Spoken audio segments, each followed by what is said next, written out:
বাংলাদেশের কিশোরগঞ্জ জেলার অন্তর্গত একটি অপূর্ব প্রাকৃতিক জলাভূমি হচ্ছে নিকলী হাওর।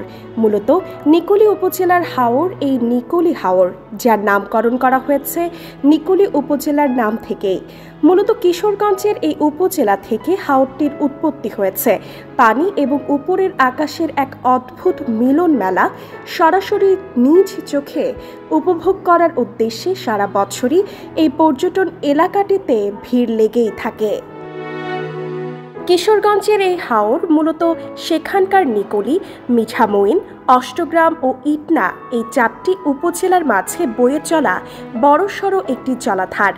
গ্রামীণ সাইডে হাওরটির অবস্থান হওয়ায় এখানে ঘুরতে এসে দর্শনার্থীরা সহজে গ্রামীণ পরিবেশ উপভোগের সুযোগ কাজে লাগাতে পারে। যারা শহরে বেড়ে উঠেছেন এবং গ্রামীণ হাওয়ার সরাসরি উপভোগ করার সুযোগ কখনো হয়ে ওঠেনি, তারা জীবনে একটিবারের জন্য হলেও ঘুরে যেতে পারেন এই নিকলী হাওরে। নিকলী হাওর ভ্রমণের সবচেয়ে গুরুত্বপূর্ণ আকর্ষণ হলো হাওরটির সৌন্দর্য। সৌন্দর্যের দিক দিয়ে এক কথায় বাজিমাত করেছে এই নিকলী হাওর। তার উপর আয়তনের দিক থেকে বেশ বড় হওয়ায় হাওরটিকে প্রথম দেখাতেই ভালোবাসতে সক্ষম হন দর্শনার্থীরা। বিশেষ করে নিকলী হাওরে বিশাল জলরাশির বুকে বিচ্ছিন্ন ছোট ছোট গ্রাম থাকার ব্যাপারটি দেখতে বেশ সুন্দর লাগে। মনে হয় ছোট ছোট এক একটি দ্বীপ রাষ্ট্রের মাঝে ঘুরোঘুরি করছেন আপনি।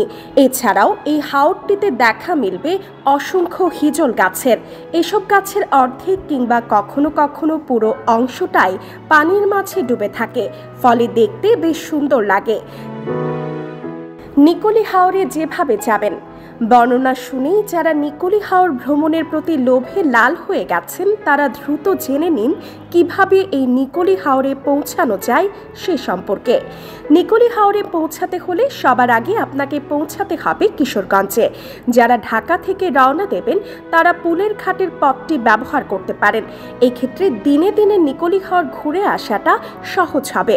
সবশেষে পুলের ঘাট থেকে আপনাকে চলে যেতে হবে নিকলী বেড়িবাঁধে। এক্ষেত্রে পুলের ঘাট থেকে নিকলী বেড়িবাঁধে পৌঁছাতে সিএনজি কিংবা অটোরিকশার সাহায্য নিতে পারেন। সময় লাগতে পারে প্রায় 1 ঘন্টার মতো এবং ভাড়া 80 থেকে 120 টাকার ভেতরে। আর যারা বাংলাদেশের অন্যান্য জেলা থেকে নিকলী হাওর ভ্রমণে যেতে চান তারাও সেম প্রসেসে পৌঁছে যেতে পারেন। সেক্ষেত্রে সরাসরি কিশোরগঞ্জের পুলের ঘাট এবং সেখান থেকে নিকলী হাওর বেড়িবাঁধ চলে গেলেই হবে। নিকলী হাওরের সবচেয়ে জনপ্রিয় খাবার হলো সেখানকার মাছ। কোনো ধরনের কেমিক্যাল ছাড়াই এই মিঠা পানির প্রাকৃতিক মাছের স্বাদ আপনি অন্য কোনো বড় হোটেলের খাবারে পাবেন না। যারা নৌকাতে নিজেরাই রান্নার আয়োজন করতে চান তারা মাছের ব্যবস্থা করে নৌকাতেই রান্না করে নিতে পারেন। এছাড়াও স্থানীয় বাজার থেকেও মাছ সংগ্রহ করে নিতে পারেন। বর্ষা মৌসুমে নিকলী হাওরের বিস্তৃতি হাজার হাজার একর জুড়ে। দূর থেকে মনে হয় যেন আকাশ আর জল একাকার হয়ে গেছে। চারপাশে কোনো কৃত্রিম বাধা নেই, রয়েছে শুধু অবারিত জলরাশি ও মাঝে মাঝে জেগে থাকা চর বা গ্রাম। শীতকালে হাওরের পানি অনেকটা শুকিয়ে যায় এবং তখন দেখা মেলে বিস্তীর্ণ ধান ক্ষেতের। এই হাওরে প্রচুর পরিমাণে দেশীয় মাছ পাওয়া যায়। এছাড়া শীত মৌসুমে এখানে আসে হাজার হাজার অতিথি পাখি। নিকলী হাওর এখন এক জনপ্রিয় ভ্রমণ স্থান। নৌকায় করে হাওরের বুকে ভেসে বেড়ানো, সূর্যাস্ত দেখা কিংবা চরাঞ্চলে নেমে গ্রামীণ জীবনের স্বাদ নেওয়া সবই মুগ্ধ করে পর্যটকদের। স্থানীয় উদ্যোক্তারা নৌকা ভাড়া, খাবার এবং গাইড সেবাও দিচ্ছেন। যথাযথ পরিকল্পনার অভাবে পর্যটন ব্যবস্থাপনায় কিছুটা বিশৃঙ্খলা রয়েছে। পর্যাপ্ত আবাসন, নিরাপত্তা ও পরিবেশ বান্ধব পর্যটন ব্যবস্থাপনা গড়ে তোলা জরুরি।